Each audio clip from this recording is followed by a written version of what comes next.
Portanto, o que eu queria era falar um pouco sobre isso e sobre a marca Estoril. Eu estou de luto, não é só por ter acabado a marca Estoril, é porque venho também de uma missa de sétimo dia, do neto do homem a quem Cascais tanto deve, e o Estoril, sobretudo, o neto Fausto Figueiredo, o Bernardo Figueiredo, falecido, que houve a missa de sétimo dia, foi por isso também que eu vim, não foi só por causa do Estoril. Mas a marca Estoril é uma marca que vai fazer 100 anos. Os Estoris foram descobertos e lançados e tinham, pela minha experiência lá fora, posso dizer, uma imagem de qualidade, de prestígio, de elegância, de glamour, e é a mais antiga do país. É a marca de turismo mais antiga do país. Vai fazer 100 anos.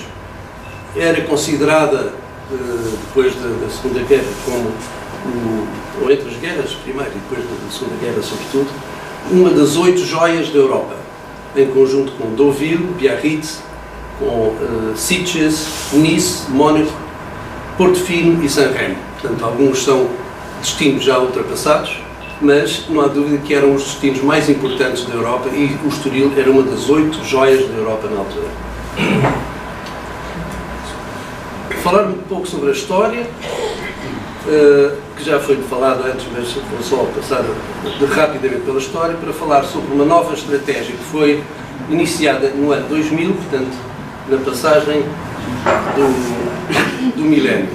E depois, porque é que se selecionaram os desportos e os mega-eventos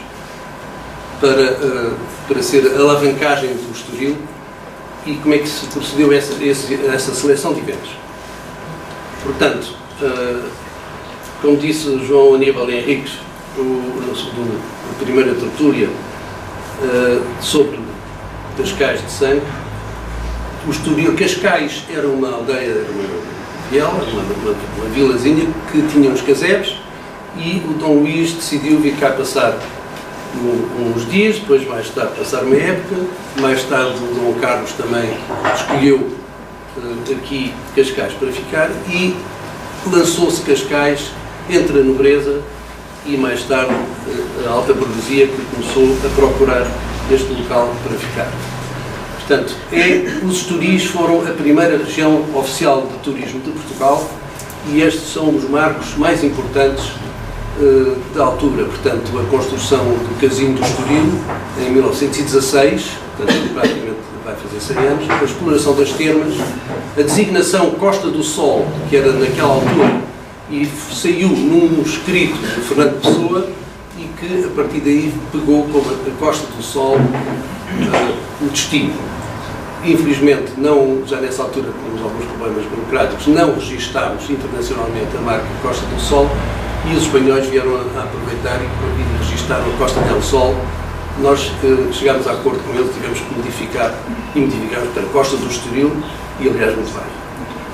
Em 26, a eletrificação da linha férrea dá um impacto enorme na região e atrai já muita gente, como disse o João, também o João Rodrigues, o João Aníbal, sobre a classe média de Lisboa, que passaram a procurar também esta região para poderem ficar cá. Dormiam aqui, trabalhavam em Lisboa, usavam o comboio e começou-se a crescer, a região começou a crescer muito mais. A zona do jogo dos Estoris foi fundada em 27, a concessão foi atribuída em 29, com a inauguração, simultaneamente com a inauguração do Hotel do Parque e do Golfo do Estoril. A inauguração do Hotel Palácio já foi em 1930, em plena recessão internacional, e a criação da zona de turismo, Costa do Sol, foi feita em 1932.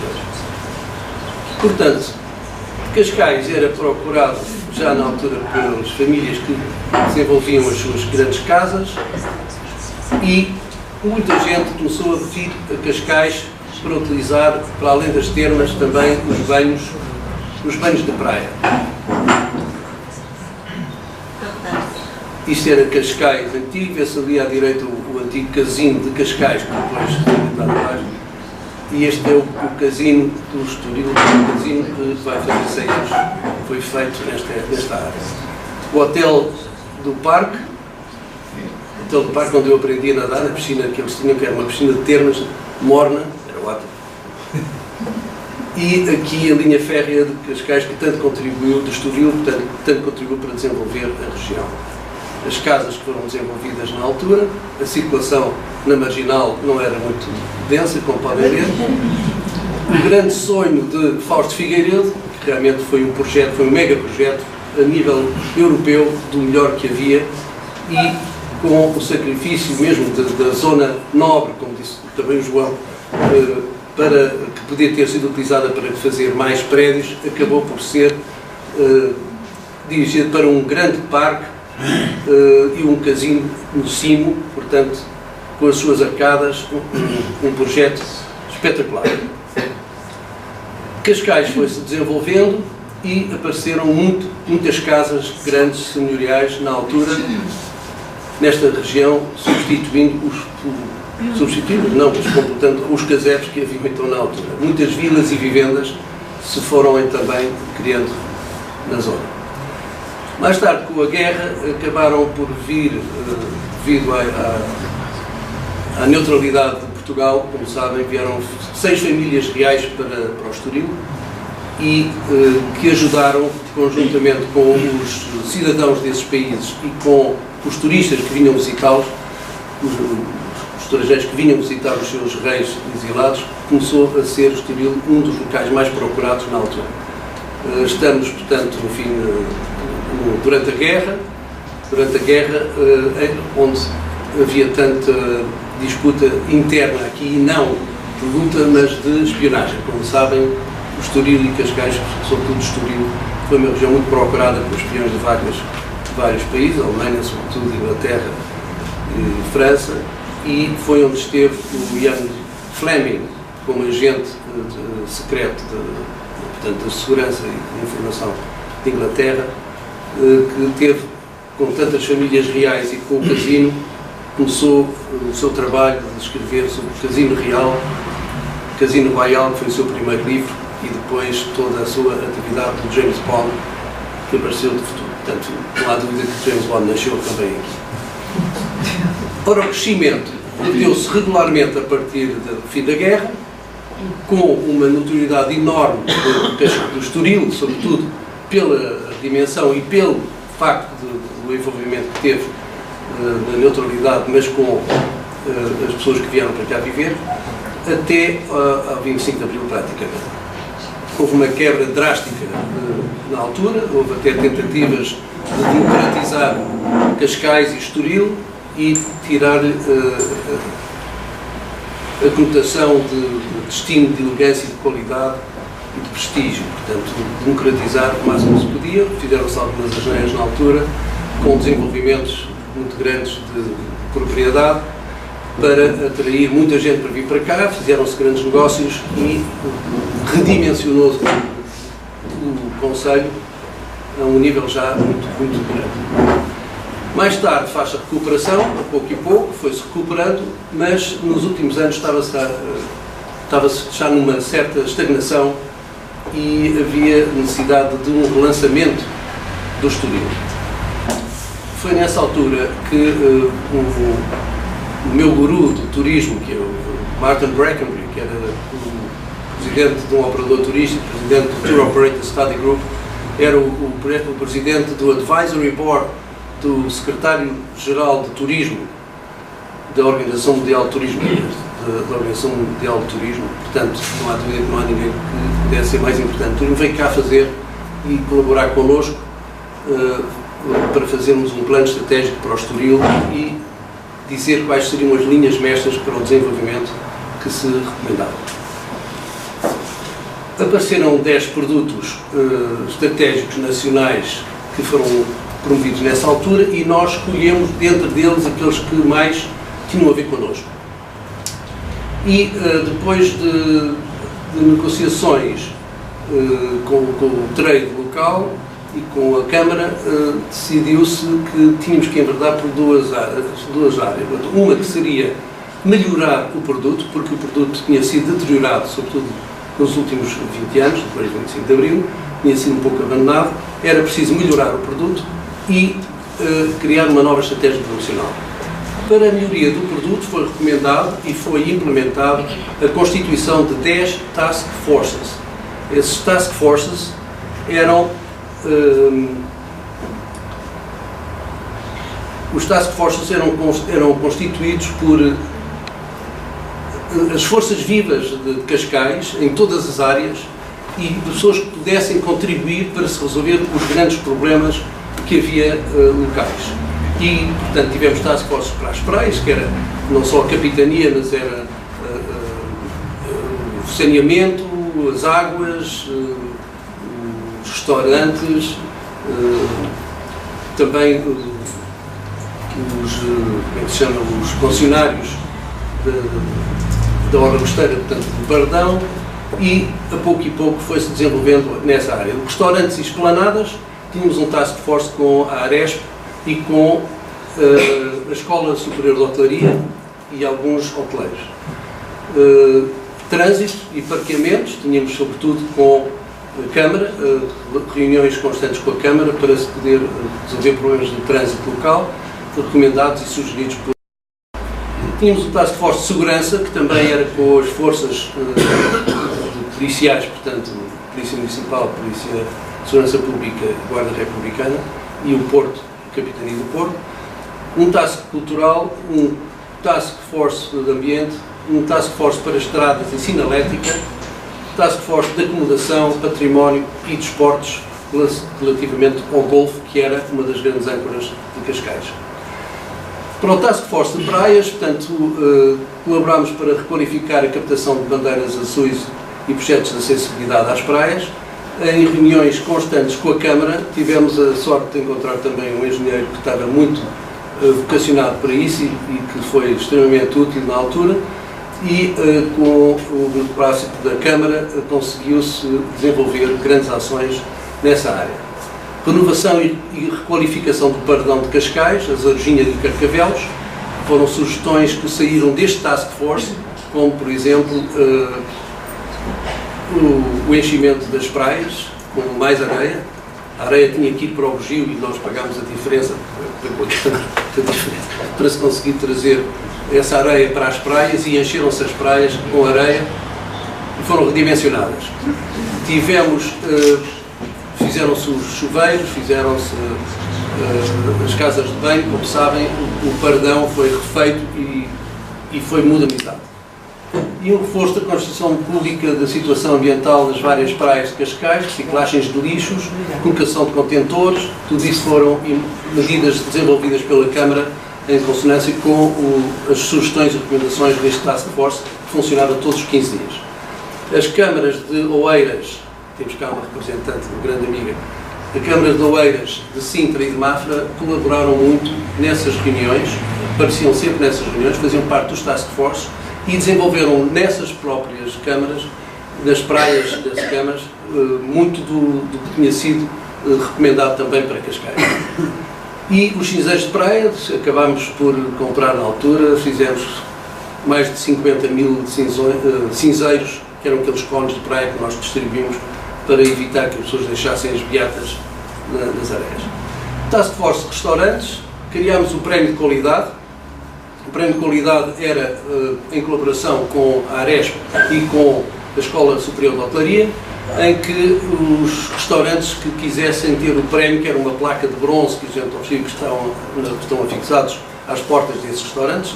Temos 70 restaurantes com esse prémio nos concelhos de Cascais, Sintra, Mafra e Oeiras, sobretudo aqui em Cascais, e esse prémio de qualidade exigia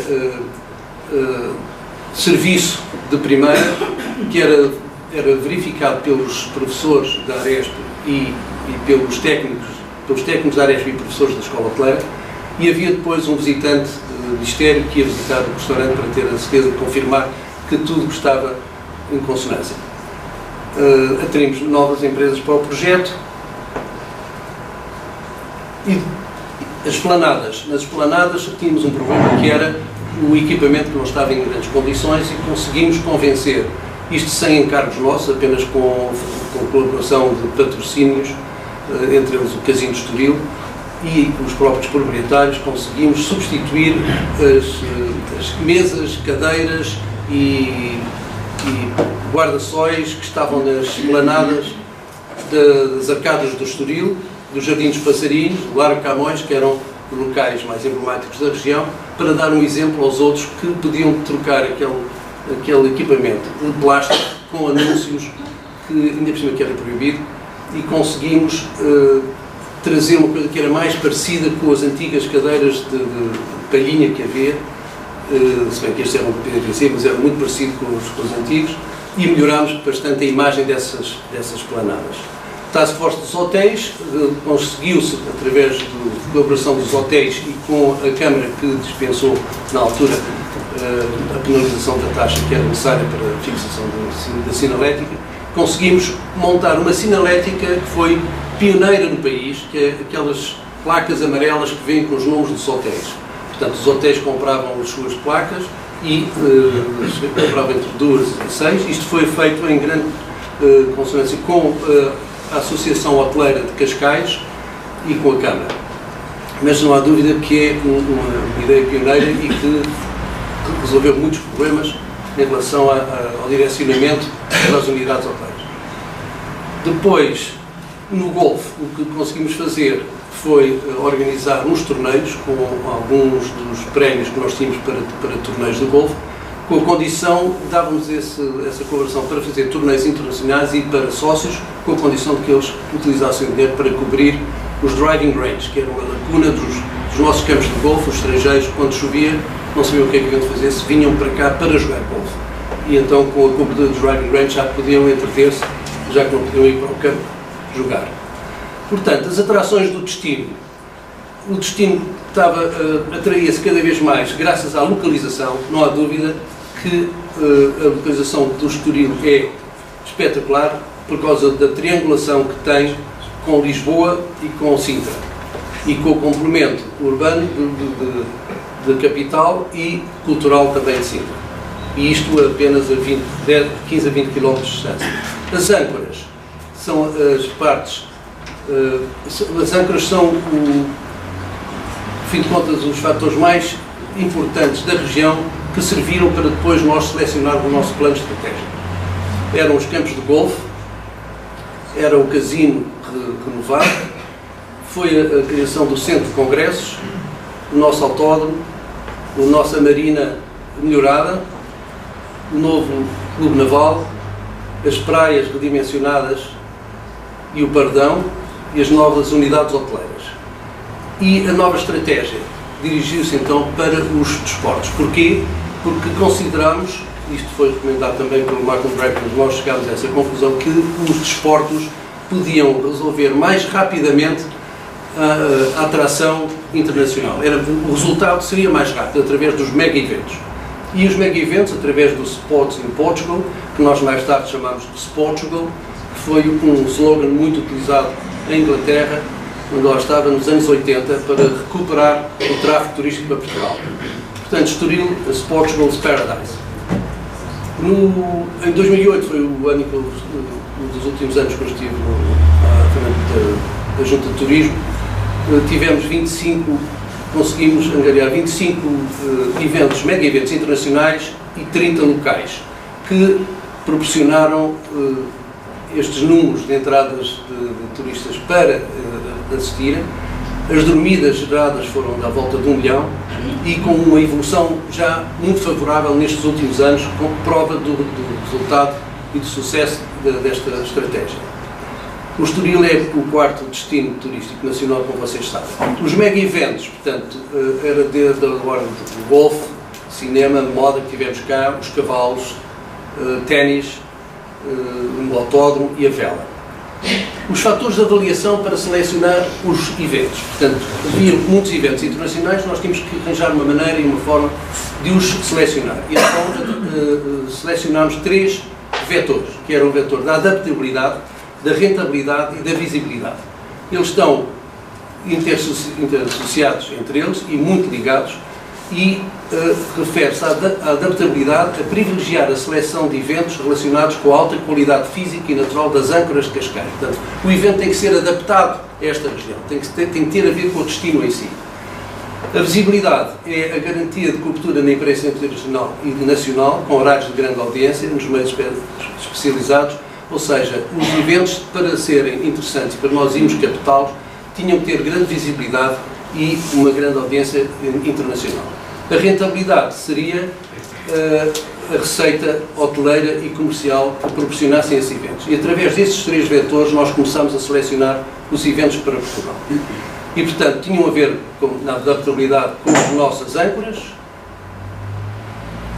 as audiências desses grandes eventos em espectadores e participantes eram das centenas de milhares, e os mega-eventos, cada um, o número de pessoas que proporcionava como participantes e assistência.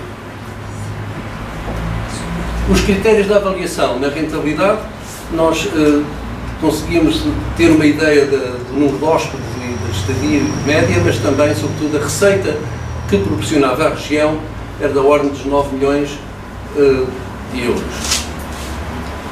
A rentabilidade comercial era um cálculo que nós decidimos fazer na altura para selecionar os eventos, que era o que é que cada evento podia proporcionar ao país para além da receita hoteleira. E calculávamos que era através dos estratos sociais da assistência, portanto, se eram A, B, ou C, ou D, E, consoante os estratos sociais que atraía, a receita para a região correspondia a mais 100%, a mais 150% ou mais 200%, consoante atraísse pessoas de estratos melhores. E, portanto, chegamos à conclusão de que a receita turística não hoteleira era da ordem dos 13 aos 16 milhões, ou seja, o dobro praticamente da receita hoteleira dos próprios eventos. A visibilidade em horas de televisão e de canais também era extremamente elevada, o que proporcionava, se fosse contabilizado os artigos e a milhagem de visionamento dessas reportagens, corresponderia a cerca de 100 milhões de euros de valor de publicidade. Claro que não pagámos, mas era o que nós beneficiávamos. Os desportos náuticos, os desportos náuticos são extremamente importantes para esta região, em todas as modalidades. Temos aqui alguns exemplos do que é sobre o surf tem sido fabuloso, a vela em si, os balões, e tivemos recentemente também uma das provas do America's Cup. O golfe, importantíssimo nesta região, como vocês sabem, temos a um raio de 1 hora de distância do Estoril, e 1 hora é o que consideram os golfistas internacionais quando procuram o destino, é quantos campos tem no raio de 1 hora. E temos 20 campos de golfe. Portanto, é um destino extremamente importante e concentrado. A Costa de Estoril tinha, até agora, o Estoril Open Tennis, que também mantém o Estoril. Como foi dito aqui numa das tertúlias, até o próprio Isaltino não fez questão que mudassem o nome do Open de Estoril para o Open de Oeiras, e manteve-se o Open de Estoril. Agora parece que também vai acabar e vai passar a chamar-se Open de Portugal, por recomendação do Dr. Paulo Portas. Jorge, temos que falar um bocadinho, está bem? 10, 15 minutos. Já está. Ih, meu Deus, está a acabar.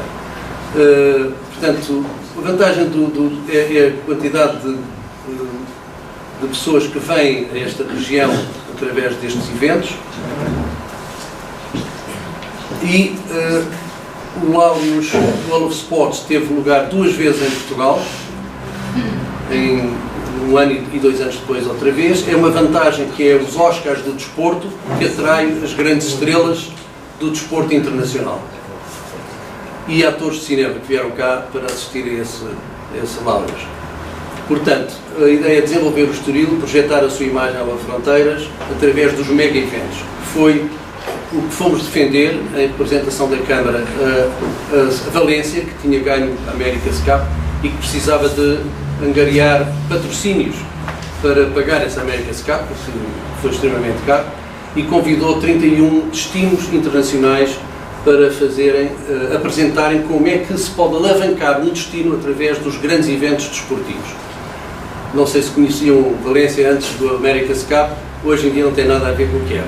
Tinha 3 hotéis de 5 estrelas, hoje tem 16, tem um novo aeroporto, tem uma marina espetacular, tem um novo... a cidade modificou-se totalmente.